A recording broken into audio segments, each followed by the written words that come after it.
Boa noite, irmãos. Sejam todos muito bem-vindos. Tomem os seus assentos. Se você nos visita pela primeira vez, você é muito bem-vindo nesse lugar. E sem demoras, daremos início. Agora a ministração, hoje intitulada A Promessa de uma Herança.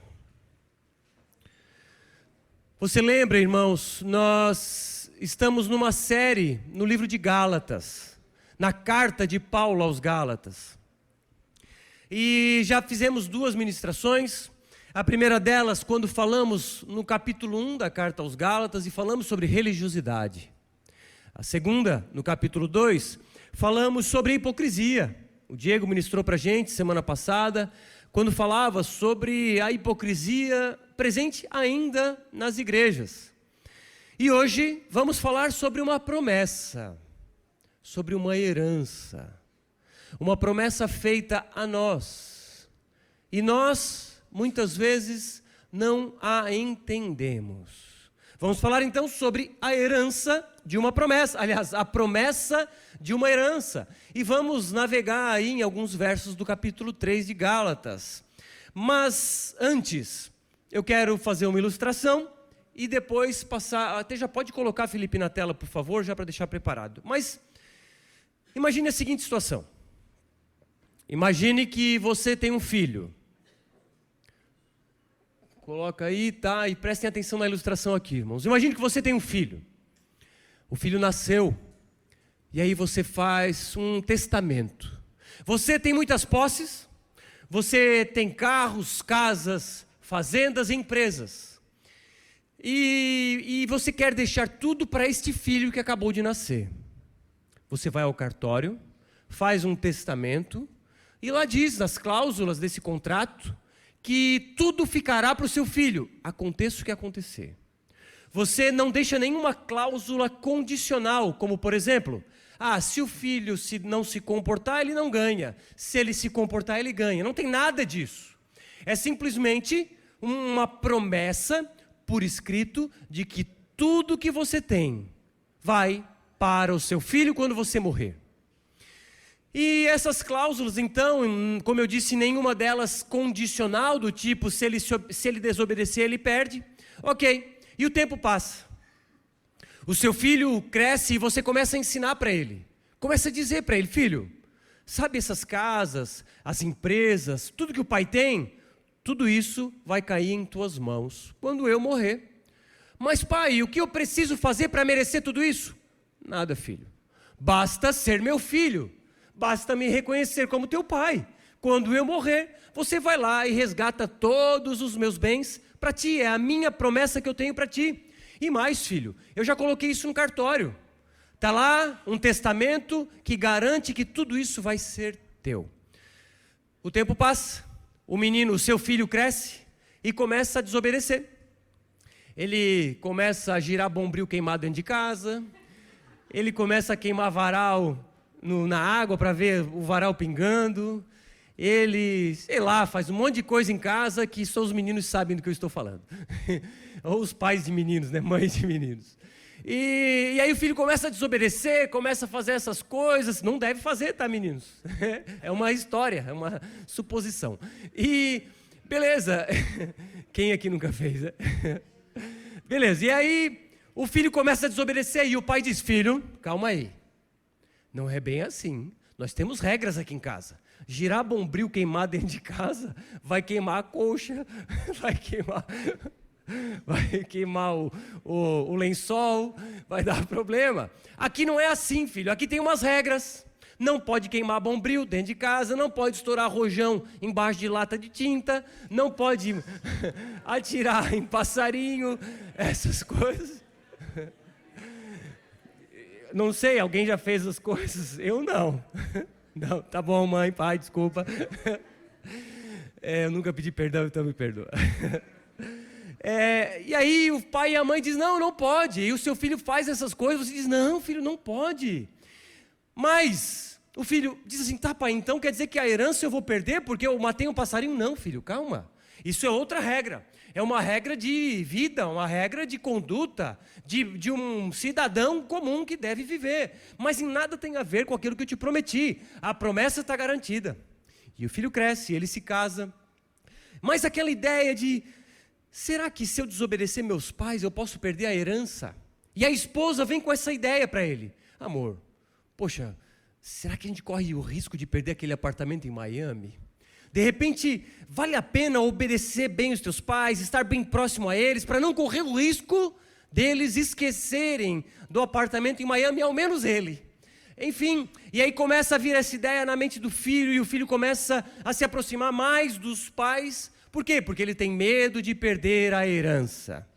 Enfim, essa é uma ilustração, é uma historinha, mas que retrata a relação de muitos com Deus. Muitos aqui começaram pelo Espírito, receberam as promessas de Deus, mas, de repente, abraçam um conjunto de regras, achando que se não cumprir essas regras, vão perder aquilo que foi prometido. Você é um destes que abraçou os 10 mandamentos como uma ideia condicional, de que se você descumprir, você perde as promessas de Deus, a saber, promessas eternas. É sobre elas que vamos falar. Sobre as promessas feitas por meio de alianças. E aqui vem, eu preciso fazer esse contexto para que você entenda do que se trata essas alianças. Deus, já posso ficar de pé, graças a Deus. Deus se relaciona com a humanidade por meio de alianças. Se você lembrar de Deus e Adão, havia uma aliança. Deus disse a Adão, você não pode comer do fruto da árvore do conhecimento do bem e do mal. Depois você lembra da história de Noé, quando Deus derramou um dilúvio sobre a face da terra, e depois Deus fez uma aliança com Noé e disse, jamais derramarei um dilúvio sobre a face da terra novamente. E o sinal da minha aliança com o povo é que eu colocarei um arco nas nuvens, o arco-íris. O arco-íris é um sinal da aliança de Deus conosco, dizendo que jamais vai mandar outro dilúvio sobre a terra. Fogo ele vai mandar, mas dilúvio pelo menos não. E as alianças continuam. E aí vem Abraão. Deus faz uma aliança com este cara. E ela é mais ou menos assim. Uma aliança abrâmica, uma aliança de um povo. Gênesis 12:10 diz assim. O Senhor disse a Abraão, saia da tua terra, de sua parentela e da casa do seu pai, e vá para a terra que eu lhe mostrarei. Farei de você uma grande nação, e o abençoarei, e engrandecerei o seu nome. Seja uma bênção. Abençoarei aqueles que o abençoarem, e amaldiçoarei aquele que o amaldiçoar. Em você serão benditas todas as famílias da terra. Havia uma promessa. Deus prometeu a Abraão que por meio de sua descendência, todas as famílias da terra seriam abençoadas. Todas as nações, povos de todas as línguas, tribos e origem. 17, em Gênesis, diz assim, quando Abraão atingiu a idade de 99 anos, o Senhor apareceu a ele e disse, eu sou o Deus Todo-Poderoso, ande na minha presença e seja perfeito, farei uma aliança entre mim e você, e darei a você uma descendência muito numerosa. Quanto a mim, esta é a minha aliança com você, você será pai de muitas nações, estabelecerei uma aliança entre mim e você e sua descendência, no decurso de suas gerações, aliança perpétua, para ser o seu Deus e o Deus da sua descendência. Essa era a promessa de Deus para com Abraão, de que uma herança haveria de ser dada para a sua descendência. Mas os detalhes dessa aliança, era uma aliança estabelecida por Deus, ela era, portanto, unilateral. Aliança, ou contrato, ou pacto, você vai alugar um imóvel, você vai na imobiliária, e você tem um contrato seu com o dono do imóvel. Então é um pacto estabelecido em duas partes.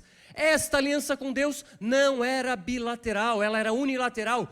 Deus decretou essa aliança. Deus impôs essa aliança sem cláusulas de contrapartida da parte de Abraão. Ela era uma aliança eterna, portanto irrevogável.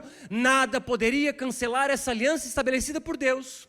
E uma aliança imerecida, incondicional. Abraão mereceu essa aliança? Deus viu que Abraão era bom, vou fazer uma aliança com Abraão porque ele era muito bom. Não, Deus quis. Portanto, em sua soberania, em seu soberano controle e onisciência, ele decidiu fazer essa aliança, portanto uma aliança imerecida, e não dependia de condições. Era uma aliança que não dizia assim: Abraão, se você desobedecer a mim, eu não vou mais abençoar essa nação. Abraão, se você cair em pecado, você não vai mais ser pai de multidões. Não. Em nenhum momento havia condição, era uma aliança incondicional. Beleza, o tempo passa e vem Davi. Séculos depois, Deus faz uma aliança davídica, a aliança do reino. Isaías, um profeta que veio séculos depois de Davi, disse: deem ouvidos e venham a mim, escutem, e vocês viverão, porque farei uma aliança eterna com vocês, que consiste nas fiéis misericórdias prometidas a Davi.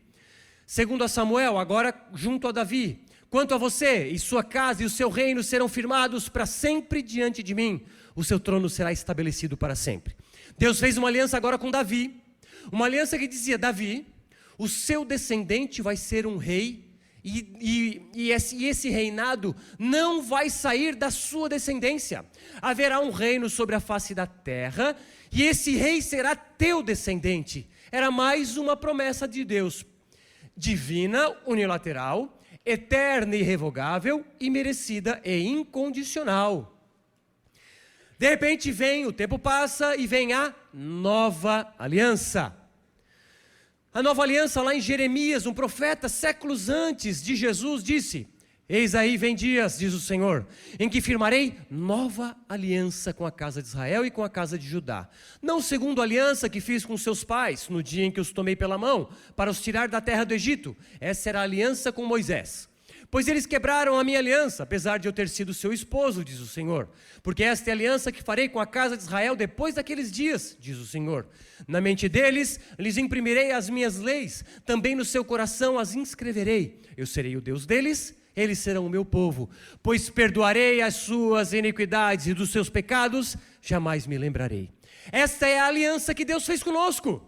É a aliança que nós herdamos e nós estamos debaixo desta nova aliança, chamada de nova aliança. Jeremias também diz: farei com eles uma aliança eterna, segundo a qual não deixarei de lhes fazer o bem, porei o meu temor no coração deles, para que nunca se afastem de mim.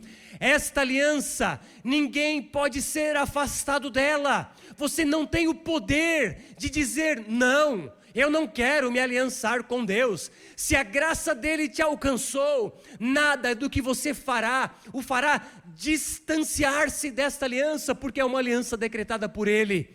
Uma aliança, antes disso, o autor de Hebreus disse: e a Jesus, o mediador da nova aliança, e ao sangue da aspersão que fala melhor do que o sangue de Abel. Uma aliança então decretada, ou melhor, fundamentada em Jesus, e agora faz dessa aliança uma aliança também divina, unilateral, eterna, irrevogável, imerecida e incondicional. Essa é a aliança que nós herdamos. Portanto, essas três alianças, elas estão interconectadas. Uma aliança reflete na outra, que reflete na outra, que reflete em Jesus.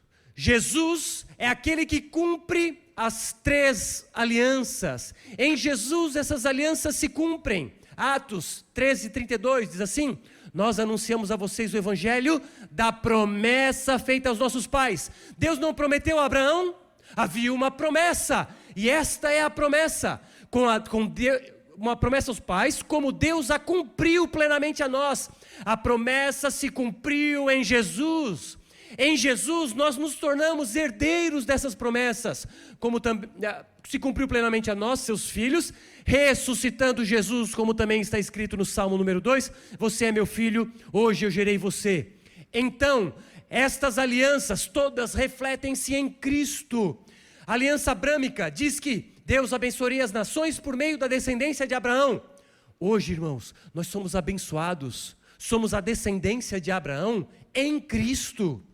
Somos também cidadãos do reino de Deus, graças à aliança que Deus estabeleceu com Davi, que estabeleceria um rei da linhagem de Davi. Em Jesus participamos do seu reino. E da nova aliança, o Messias, o Redentor da nova aliança. Em Jesus, então, somos em Jesus, aliás, há o cumprimento das três alianças, e nós recebemos em Cristo dos benefícios das 3 alianças. Mas existe um gap aqui.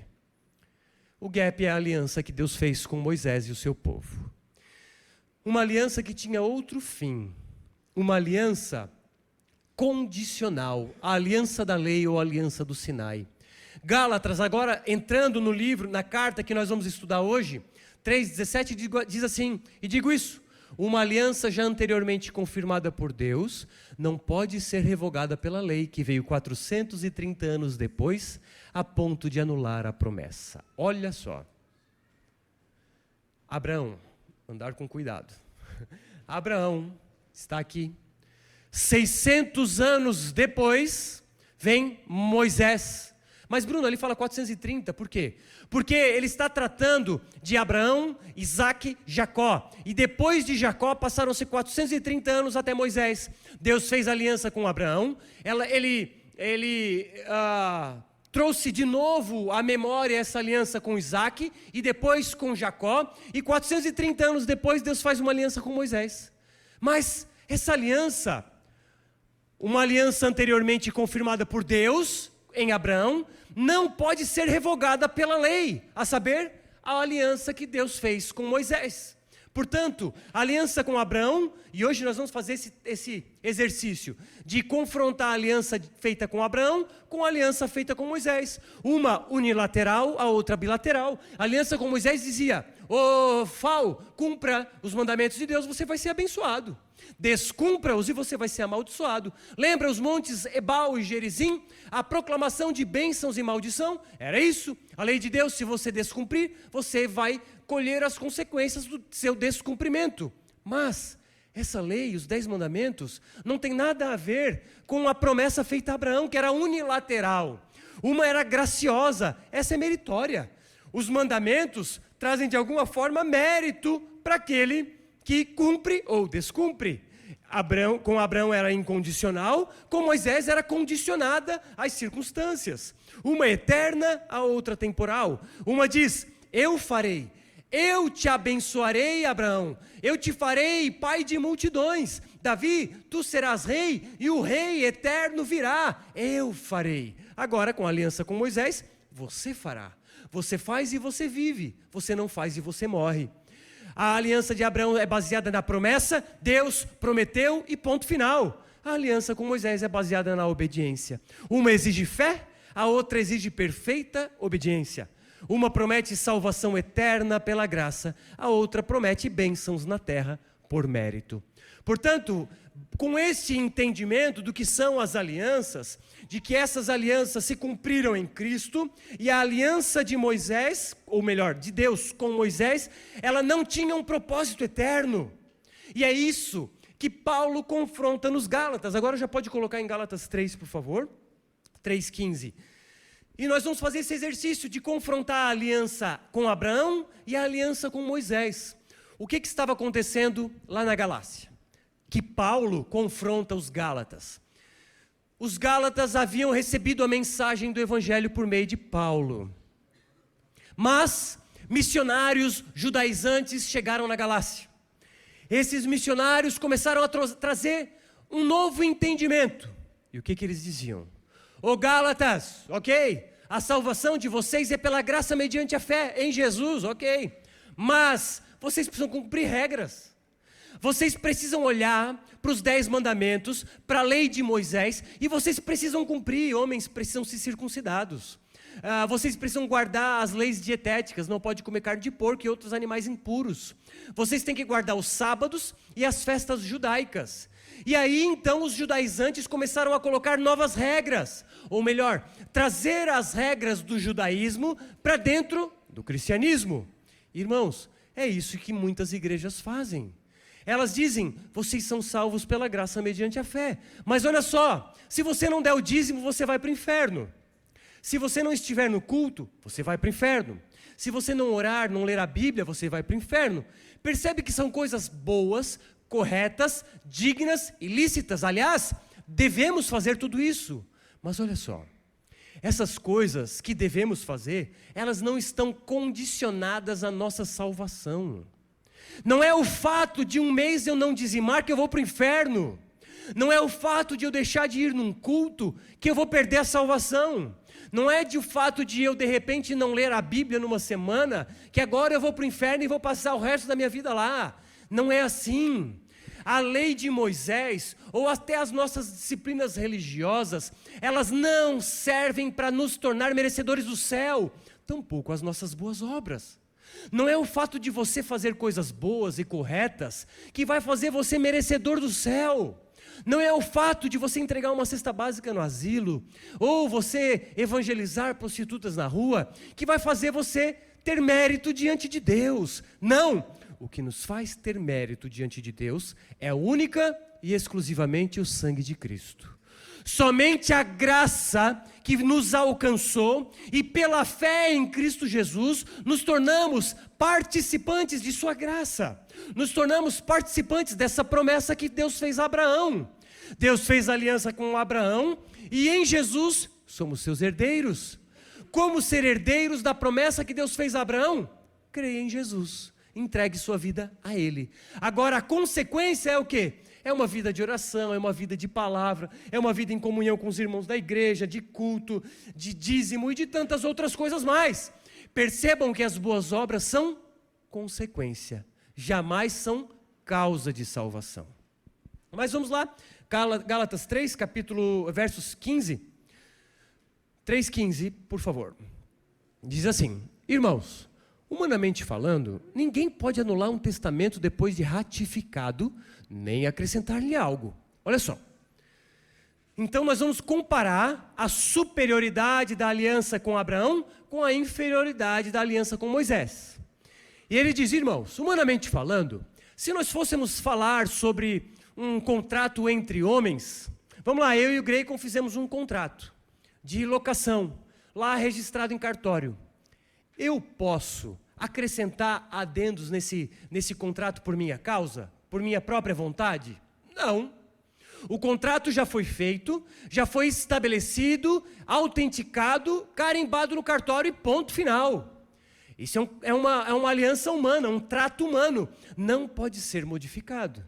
Agora, se um trato humano não pode ser nem anulado, nem adulterado, quanto mais uma aliança que Deus fez. E se Deus estabeleceu essa aliança eterna com Abraão, quem somos nós para acrescentarmos alguma coisa? Quem somos nós para anularmos um testamento que já foi ratificado? Olha só que interessante. Essa aliança que Deus fez com Abraão, ela foi confirmada em Gênesis 15. De que forma? Diz assim, Gênesis 15, 8, nem precisa colocar. Mas Abraão perguntou, Senhor Deus, como saberei que eu vou herdar essa terra? O Senhor respondeu, traga-me uma novilha, uma cabra e um cordeiro, cada qual com 3 anos, uma rolinha e um pombinho. Bom, como é que era a forma de ratificar alianças na época? Como é que era a forma de confirmar os pactos estabelecidos entre ambas partes? Eu e o Grey confirmamos um contrato, eu aluguei a tenda dele, e aí, beleza, a gente pega animais. Na antiguidade, né, se falava que deveríamos cortar os animais no meio, separá-los em 2 partes, o sangue dos animais ali, né, entre eles, e nós dois, as 2 partes do contrato, deveríamos passar por entre esses animais. Está lá em Gênesis 15, você pode ler. E aí, é como que nós passando entre os animais, e um olhando para a cara do outro, olha, se alguém descumprir alguma cláusula, esse alguém vai morrer, assim como esses animais. Então, um contrato estabelecido e confirmado, Deus confirmou com Abraão. Deus disse, Abraão, pegue animais, corte-os ao meio. Mas na hora de passar entre os animais, né, Deus e Abraão deveriam passar, por assim dizer, mas era um contrato unilateral, de uma só parte. E a Bíblia diz que a Bíblia diz que Abraão pegou no sono. Claro, entendemos que Deus deu uma anestesia geral em Abraão, ele dormiu, e enquanto Abraão dormia, a Bíblia diz que um fogareiro fumegante e uma tocha de fogo passam no meio dos animais mortos. Um fogareiro fumegante e uma tocha de fogo. O que aconteceu? Ao invés de Abraão passar no meio dos animais, o próprio Deus passou no meio dos animais. Como quem diz, eu ratifico essa aliança que eu mesmo fiz. e se alguém precisar morrer, morro eu. Isso vem séculos depois, Jesus morre para confirmar, para testificar dessa aliança feita séculos antes. Então, uma aliança que foi ratificada, ninguém pode acrescentar algo. E os judaizantes queriam acrescentar leis, queriam acrescentar regras. Eles estavam dizendo o quê? Não, eles não, outros, né, mais recentes, vão dizer o quê? Mulheres, vocês não podem usar brinco, senão vocês vão para o inferno. Maquiagem, jamais, é coisa do demônio. Homens, jogar futebol, sabia que a bola é a cabeça de Satanás? Não pode jogar. Televisão, não pode assistir TV. Ai, mas eu quero, eu vou guardar a TV dentro do guarda-roupa. Irmãos, regras humanas que não dizem respeito à salvação. Nem essas coisas piedosas de oração, dízimo, culto, palavra, coisas que devemos fazer, mas que não acrescentam favor diante de Deus. É mais uma expressão do nosso amor e gratidão. Enfim, nada pode ser acrescentado. Verso 16. Assim também, as promessas foram feitas a Abraão e ao seu descendente. A Escritura não diz, e aos seus descendentes, como falando de muitos, mas ao seu descendente, dando a entender que se trata de um só, isto é, Cristo. A superioridade da aliança com Abraão. Primeiro, ela foi feita por Deus e ratificada por Deus. E nada pode ser acrescentado, nada pode ser mudado. E o segundo aspecto que nos mostra que é uma aliança superior, é que ela é centrada em Cristo. Ele diz que o descendente de Abraão seria abençoado. E ele diz não os descendentes, ele diz um descendente, que é Cristo. Ele seria abençoado e aqueles que por meio dele estariam também seriam abençoados. Portanto, isso nos mostra que só existe um caminho para a salvação. Vários caminhos levam a Deus? Não! Só existe um caminho que leva a Deus, e esse caminho é Jesus. Somente por meio dele, somos herdeiros dessas promessas feitas a Abraão, a promessa de uma salvação eterna. Bruno, mas Deus não prometeu bênçãos materiais nessa terra? Ele não prometeu uma vida de conforto e saúde plena? Não é verdade que se eu estou em doença é o pecado? Ou se eu estou doente é demônio? E que se eu perdi o emprego é o demônio do desemprego? E se eu trair a minha esposa é o demônio da prostituição? Não! É culpa tua! Não é de demônio. A culpa dos nossos pecados é nossa. Não atribua a culpa como é que aquele negócio de geração? Maldição hereditária. Não culpe o seu desejo de prostituir a maldição hereditária. Isso não existe, acordem. Não existe essa coisa de maldição hereditária. Isso é uma forma de tirar a responsabilidade de si. Eu vou no boteco beber todo dia, mas também o meu bisavô era alcoólatra, o meu avô era alcoólatra, o meu pai era alcoólatra. São demônios que me levam para o bar e eu não tenho o que fazer, talvez uma sessão de descarrego. E, irmãos, esqueça essa ideia. Se você vai para o bar encher a cara, a culpa é sua. E tome vergonha na cara e mude, porque isso não é coisa de cristão. Mas enfim, voltando ao texto, em Jesus nós somos herdeiros, recebemos uma herança, né? O pai prometeu para o filho uma herança, e ele receberá essa herança se ele estiver em Cristo. Esta aliança ela é superior também no verso 17 pelas questões cronológicas. Quero dizer isso, a lei que veio 430 anos depois não anula a aliança previamente estabelecida por Deus, de modo que venha a invalidar a promessa. Olha só, 430 anos depois de Jacó, 600 anos depois de Abraão, uma nova aliança é dada com outro propósito. Esta aliança dada séculos depois não pode invalidar a primeira, mas os judeus colocaram elas dentro da primeira, e não podemos colocar nada àquela aliança da promessa que Deus estabeleceu por conta própria. Verso 18: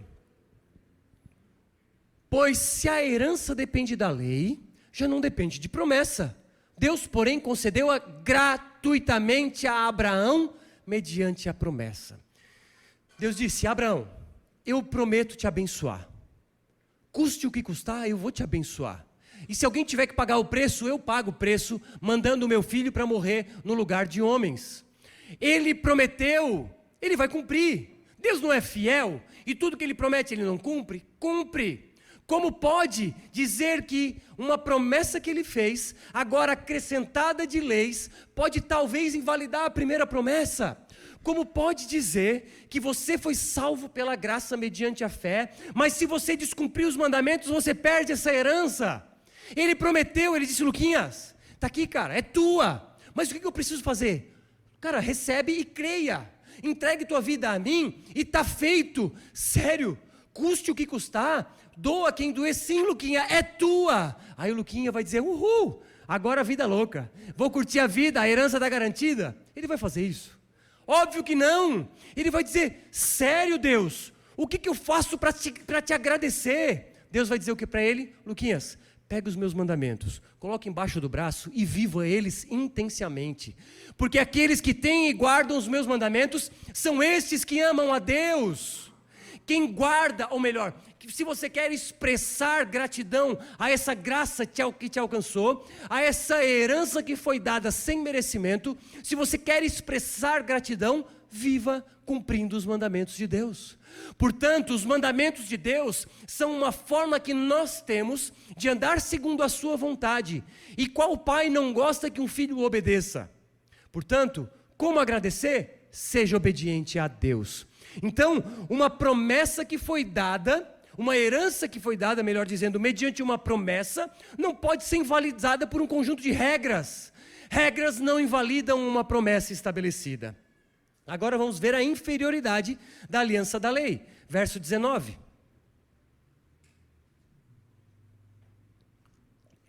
Qual era então o propósito da lei? Ela foi acrescentada. Então assim, olha só. Beleza, Bruno. Foi feita uma promessa, eu já entendi, é pela fé. Mas para que Deus fez uma aliança com Moisés? 430 anos depois de Jacó, para que ele faria uma nova aliança? Vamos ver. Ela foi acrescentada por causa das transgressões, até que viesse o descendente a quem se referia a promessa, e foi promulgada por meio de anjos, pela mão de um mediador. Olha só, ela é inferior por quê? Porque ela foi acrescentada por causa das transgressões dos homens. Os homens em pecado, Deus dá um conjunto de regras para a conduta, e essa regra era dividida em 3. As leis morais, que dizem respeito às questões morais, né, obviamente. A lei sacrificial, que dizia respeito ao sacrifício de animais, e a lei civil, que dizia respeito à vida na sociedade da época. Então, Deus dá esse conjunto de regras por meio de anjos, por meio de Moisés, para que Moisés levasse ao povo. Então, uma regra, ou melhor, um conjunto de regras para nortear a conduta daquele povo. Mas ela é inferior porque ela foi promulgada por meio de anjos, por meio de mediadores. Diferente da aliança que Deus fez diretamente com Abraão, esta foi dada por meio de anjos, segundo Gálatas nos diz. E ela fala, ou melhor, ela serve, irmãos, para manifestar o pecado. Alguém poderia saber que roubar é errado até que alguém dissesse para ele? Não. Se você nunca soube que roubar é pecado, talvez você roube. Então a lei de Deus mostra o que é pecado. A lei de Deus mostra o que o desagrada. Então, o seu filho, né, que tinha uma herança, começou a girar bombril dentro de casa, e você tem que dizer para ele: filho, isso aí me desagrada. Você não vai receber uma herança maravilhosa? É, pai, sim, e sabe que eu te amo. Filho, então se tu me amas, não faz mais isso. Não descumpra mais essas regras para a gente ter um bom convívio. Mas filho, eu te amo mesmo assim. Em algum... pai e mãe, quando eu girei bombril em casa e furou a colcha, vocês deixaram de me amar? Não, espero. Não. Sabe, irmãos, é isso. Quando nós pecamos, Deus não deixa de nos amar. Nada nos afastará do amor dele. Nada. Ele decidiu nos amar graciosamente. Agora é fato, os nossos pecados o desagradam. entramos de castigo, entramos em disciplina, somos disciplinados quando erramos. Mas isso não faz com que Deus deixe de nos amar. Se um pai não deixa de amar o seu filho que desobedece, quanto mais Deus, porque o amor de Deus é incondicional, é um amor sacrificial. Então a lei veio para mostrar o que é pecado. Verso 21 e 22. Então, a lei opõe-se às promessas de Deus? De maneira nenhuma. Pois se tivesse sido dada uma lei que pudesse conceder vida, certamente a justiça viria pela lei. Mas a Escritura encerrou tudo debaixo do pecado, a fim de que a promessa, que é pela fé em Jesus Cristo, fosse dada aos que creem. A lei nunca salvou ninguém. O propósito da lei nunca foi dar vida. O propósito da lei era mostrar o que é pecado. É ainda mostrar o que desagrada a Deus. A promessa vem pela fé. Bruno, então como que eu herdo essa promessa em Abraão? Creia em Jesus e confie toda a sua vida a Ele. Aí você é participante dessa promessa eterna, promessa de salvação eterna. A lei não cura, a lei acusa. Sabe qual é o propósito da lei? É você pegar a lei como que por um espelho, com uma luz bem forte e uma lente, e você olha as suas imperfeições do rosto. É mais ou menos isso. O objetivo da lei não é assim, começa a ler, aí o Nata aqui, ó, preciso falar com ele. E o Lute não está legal. Não! O propósito da lei de Deus, quando você lê os 10 mandamentos, por exemplo, é você ler contra você. É você verificar a si próprio, fazer uma autoanálise e dizer, Senhor, me mostra quem eu sou verdadeiramente. Sabe quem você é verdadeiramente? Eu vou te ajudar, vou te mostrar um caminho que eu tenho andado. Dói, mas ele cura. É um caminho de pedir, Senhor, mostra quem eu sou. Senhor, mostra as minhas atitudes que o Senhor não gosta que eu as tome. Mostra as minhas verdadeiras motivações que estão por trás das minhas ações. Mostra os meus pensamentos. Mostra os meus desejos. E Ele começa a te mostrar. E nesse caminho de dor, Ele começa a mostrar quem verdadeiramente você é. Sabe, sem máscaras, sabe, tirar a sujeira debaixo do tapete, é isso que Ele faz. Mas é necessário esse caminho. Embora seja um caminho doloroso, ele é necessário. Porque a cura só vem mediante ao diagnóstico. Se por um lado a lei corta e fura, a graça cicatriza e te cura. O que a lei te detona e te destrói, Jesus vem e diz, eu ainda te amo. O que a lei te mostra o quão indigno és de estar na presença de Deus, Jesus diz, mas eu pavimento o caminho por meio do teu sangue, para que tu tenhas acesso ao Deus Todo-Poderoso. Ou seja, quando você olha para a lei, você reconhece, preciso de um Salvador. Senhor, tem misericórdia de mim? Como é que o fariseu estava orando em pé na sinagoga? Senhor, obrigado porque eu sou um cara muito bom. Obrigado porque eu dou o dízimo. Eu oro e jejuo tantas vezes por semana. Jesus falando para os seus discípulos. E como é que o publicano, o cobrador de impostos, orava? Ele não se achava digno de levantar sua cabeça aos céus. E dizia, Senhor, tem misericórdia de mim. E Jesus disse aos seus discípulos, quem é que desses foi justificado para casa? O religioso, o fariseu? Não. Aquele que reconheceu os seus pecados. A justificação vem por meio da nossa humilhação, do nosso reconhecimento e dizemos, Senhor, tem misericórdia de mim. A lei mostra que eu sou um mendigo. E a graça é como alguém me dando um pão, e que eu não tenho mérito nenhum, a não ser estender mãos vazias para receber esse pão. E nós, mendigos, sabemos onde tem pão, e levamos outros mendigos nesse lugar onde tem pão. E esse pão é o pão da vida, Jesus Cristo. Verso 24. Assim, a lei foi o nosso tutor até Cristo, para que fôssemos justificados pela fé. A lei, então, mostra que precisamos de um Salvador. A lei mostra o quão indignos somos, quão pecadores somos e carentes da glória de Deus. O que Paulo diz aos Romanos? Todos pecaram, todos estão carentes da glória de Deus. Não há um justo sequer, não há quem faça o bem, não há quem busque a Deus. Estávamos mortos. Irmãos, mortos pensam, Mortos têm boas escolhas. Mortos estão mortos. E estes éramos nós, mortos em delitos e pecados. Mas Deus nos deu vida pela sua graça. Não porque havia algo de bom em nós, mas porque Ele decidiu nos amar. Então, a letra mata e o Espírito vivifica. Tá aí, Bruno, eu sabia que tu ia falar sobre esse ponto que eu gosto. Teologia mata, né? Não pode estudar, né? Não tem nada a ver. Esse versículo está falando lá em 1 Coríntios sobre que a lei mata, mas o Espírito dá vida.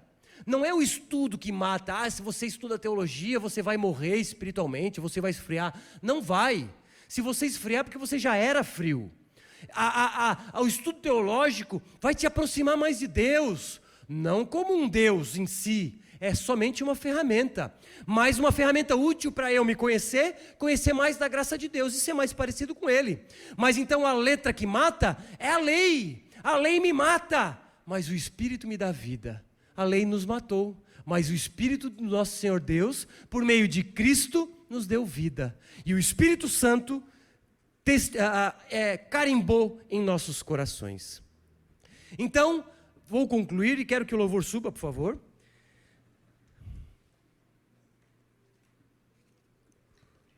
Vimos as alianças. Deus se relaciona com o povo por meio de alianças. Fez aliança com Abraão, uma aliança que prometia uma herança. Essa aliança foi confirmada, separando animais. Deus passa no meio, aliança confirmada. Deus fez uma aliança com Davi, a aliança de um rei da linha Davi estaria na terra, e o reino de Deus estaria na terra. A nova aliança, dizendo que Jesus, o Messias, traria salvação. E em Jesus, estas alianças foram confirmadas. Diferente da aliança de Moisés. A aliança com Moisés, temporária. Uma aliança condicional. Uma aliança bilateral que exigia obediência. Mas as alianças de Deus, essas eternas, e em Cristo nós a recebemos, essa aliança é graciosa. Agora, irmãos, nós recebemos uma herança pela fé, e não por obras, para que ninguém se glorie. A lei diz, faça isso e viverá. O Evangelho diz, receba isso e viverá, porque é um presente. A lei mata, mas a graça te dá vida. A lei mostra que somos pecadores e mostra que precisamos de um Salvador. E o Salvador, Jesus diz, vem e diz, vinde a mim, vocês que estão cansados e sobrecarregados, porque eu vos aliviarei. A lei é um fardo que não leva a lugar nenhum, a não ser a um cansaço, a uma vida de sobrecarga. Mas a graça nos alivia. Jesus é o nosso alívio, Jesus é o nosso descanso. Mas, de que forma vamos viver então, a partir de hoje? Irmãos, quando lerem a Bíblia, leiam contra você. Olhe para os mandamentos de Deus e faça uma autoanálise. E peça a Deus, mostra como estão meus pensamentos, minhas motivações, os meus desejos. Mostra quem eu verdadeiramente sou. E quando Ele te mostrar quem verdadeiramente és, ali você suplica a graça. Senhor, tem misericórdia de mim. Salvação é uma promessa. Se é uma promessa incondicional, viva com gratidão a Deus. Viva uma vida que expresse gratidão e louvor a Deus. Pegue a lei de Deus e cumpra, porque todo aquele que cumpre os mandamentos expressa um amor a Deus, uma gratidão. Se a salvação ela é incondicional, relaxa, não fique ansioso. Porque ficar ansioso de cumprir, não cumprir, ganhei, perdi, morri, vou para o inferno, agora vivi, irmãos, calma. Descanse, porque essa salvação ela é incondicional.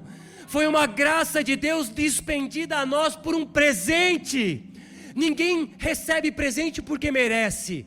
A pessoa dá um presente porque ela quer. E Deus quis nos dar esse presente. E se essa salvação ela é imerecida, como se orgulhar da santidade? Como ter orgulho de seus méritos próprios, de sua habilidade teológica, de sua habilidade de pregação, das horas que você gasta em oração ou de suas boas obras? Como se orgulhar disso? Tudo isso, se não for obra de Deus, é a obra que vai passar. Porque se a salvação é imerecida, eu não posso ter orgulho algum de mim mesmo.